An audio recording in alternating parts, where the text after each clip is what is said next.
आज की कहानी है एक गलत कदम। बस से उतरकर विकास नीचे खड़ा था। समझ नहीं आ रहा था कहाँ जाऊं। पिता की डांट से दुखी होकर घर तो छोड़ दिया, जयपुर से अजमेर भी पहुंच गया, लेकिन आगे क्या करूं। घर तो किसी हालत में नहीं जाऊंगा। उसने अपना इरादा पक्का किया। पता नहीं क्या समझते हैं घर वाले खुद को। हर समय डांट, हर समय टोका टाकी। जेब में बस 500 रुपये लेकर घर से चल दिया था। दुनिया घर से बाहर कितनी भयानक होती है, इसका उसे अंदाज़ा भी नहीं था। बस अड्डे पर बहुत भीड़ थी। बसों की रेलमपील, टिकट खिड़की की लाइन, यात्रियों का चढ़ना उतरना, ऑटो वालों का शोर, ये सब वो खड़े खड़े देख रहा था। उसके मन में तूफान सा भरा था। घर तो जाना ही नहीं है। जब वह शाम तक घर नहीं पहुंचेगा तब सब उसे ढूंढेंगे। माँ रोएगी, पापा चिंता करेंगे, भाई उसके दोस्तों के घर फ़ोन मिलाएंगे। खूब परेशान होंगे सब। भाई तो पढ़ने में अच्छा है, इसलिए उसको डांट कम पड़ती है। इस बार तिमाही परीक्षा के रिजल्ट पर मैडम ने पापा को बुलाया था। स्कूल से आकर पापा ने उसे खूब डांटा। पापा के शब्द अभी तक उसके कानों में गूंज रहे थे। तेरे जैसी औलाद से तो बे औलाद होना अच्छा है। उसका दिल तार तार हो गया था। उसे कोई पसंद नहीं करता। उसकी समस्या उसके नज़रिए से कोई नहीं देखना चाहता। भाई कहता है कि पढ़ाई अच्छी कर ले, सब ठीक हो जाएगा, लेकिन उसका मन पढ़ाई में लगता ही नहीं। उसने भैया से कहा भी था कि मैथ्स उसको बिल्कुल समझ नहीं आता। विकास इसी सोच में डूबा था कि एक टैक्सी वाले ने उसे जोर से डांट दिया। अबे ओए, मरना है क्या? बीचों बीच खड़ा है, एक तरफ हटकर खड़ा हो। विकास घबराकर एक तरफ खड़ा हो गया। ऐसे तो किसी ने उससे बात नहीं की थी। उसकी आंखें छलछला गईं, पर उसने खुद को रोक लिया। इस तरह सोचते काफ़ी समय बीत गया था। शाम हो गई थी, भूख लग रही थी और ठंड भी। उसके बदन पर सिर्फ एक स्वेटर था। उसने गले का मफलर कसकर लपेटा और सामने खड़े ठेली वाले की तरफ चल दिया। सोचा पहले कुछ खा ले, फिर आगे की सोचेगा। उसने कुछ खाने पीने का सामान लिया और एक तरफ बैठकर खाने लगा। तभी एक लड़का उसके चारों तरफ चक्कर काटने लगा। आखिर विकास से नहीं रहा गया और वह बोला, क्या बात है, आप इस तरह मेरे चारों तरफ क्यों घूम रहे हैं? अकड़ किसे दिखा रहा है? तेरे बाप की सड़क है क्या? लड़का अपने दांतों को पीसते हुए बोला। विकास उसके बोलने के अंदाज से डर गया। मैं तो सिर्फ पूछ रहा था, कहकर वह वहाँ से हटकर खड़ा हो गया। लड़का थोड़ी देर बाद फिर उसके पास आकर खड़ा हो गया। कहाँ से आया है? अकेला है क्या? घूरते हुए उससे पूछने लगा। उसने कोई जवाब नहीं दिया।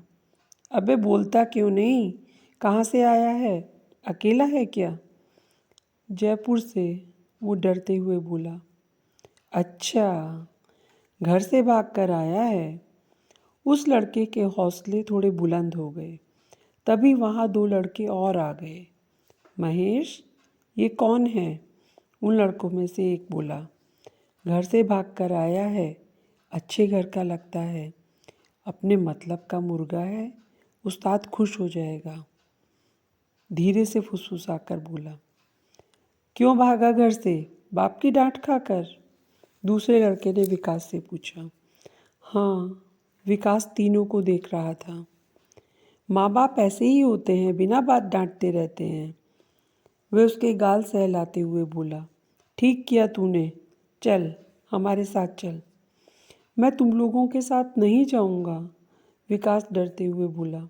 अबे चलना, यहाँ कहाँ रहेगा, थोड़ी देर में रात हो जाएगी। वे उसे ज़बरदस्ती अपने साथ ले जाना चाह रहे थे। नहीं, मुझे अकेला छोड़ दो, मैं तुम लोगों के साथ नहीं जाऊंगा। डर के मारे विकास की आंखों से आंसू बहने लगे। वह उनसे विनती करने लगा, प्लीज़ मुझे छोड़ दो। अरे ऐसे कैसे छोड़ दें? चलता है हमारे साथ या नहीं? सीधे सीधे चल, वरना ज़बरदस्ती ले जाएंगे। इस नज़ारे को थोड़ी दूर पर बैठे एक सज्जन देख रहे थे।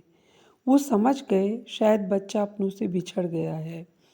उन लड़कों की ज़बरदस्ती से विकास घबरा गया और रोने लगा।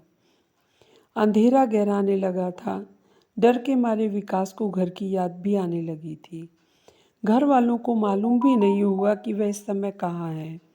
वे तो उसे जयपुर में ढूंढ रहे होंगे। आखिर एक लड़के ने उसका हाथ पकड़ा और ज़बरदस्ती अपने साथ घसीटने लगा। विकास उससे हाथ छुड़ाने की कोशिश कर रहा था।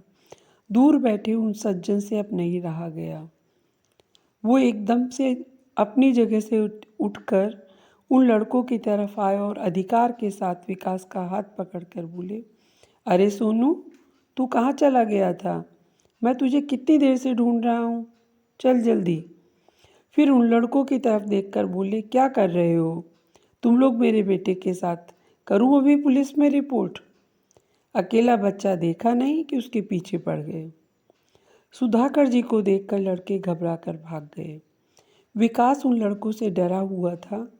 सुधाकर जी को देखकर उसका डर थोड़ा कम हुआ। थोड़ी देर बाद विकास सुधाकर जी के साथ जयपुर की बस में बैठ चुका था। घर पहुंचे तो उनकी पत्नी उनके साथ एक लड़के को देखकर चौंक गई। उन्हें अंदर ले जाकर बोली, कौन है ये? कहाँ से लाए हो इसे? यह लड़का घर से भागा हुआ लगता है। कुछ बदमाश इसे अपने साथ ले जा रहे थे। अच्छे घर का बच्चा है इसलिए अपने साथ ले आया। अभी घबराहट और डर के मारे कुछ बता नहीं रहा।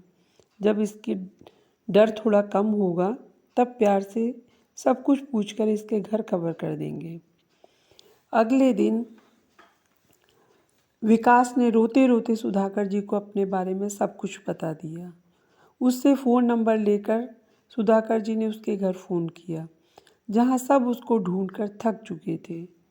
एकाएक मिली इस खबर से घर वालों को विश्वास नहीं हुआ। जब सुधाकर जी ने फ़ोन पर उनकी बात विकास से कराई तो वह फूट फूट कर रो पड़ा। मुझे माफ़ कर दो पापा, मैं आज से मन लगा कर पढ़ूँगा, मुझे आकर ले जाओ। कहते कहते उसकी हिचकियाँ बंध गईं। उसकी आवाज़ सुनकर पापा का कंठ भी अवरुद्ध हो गया।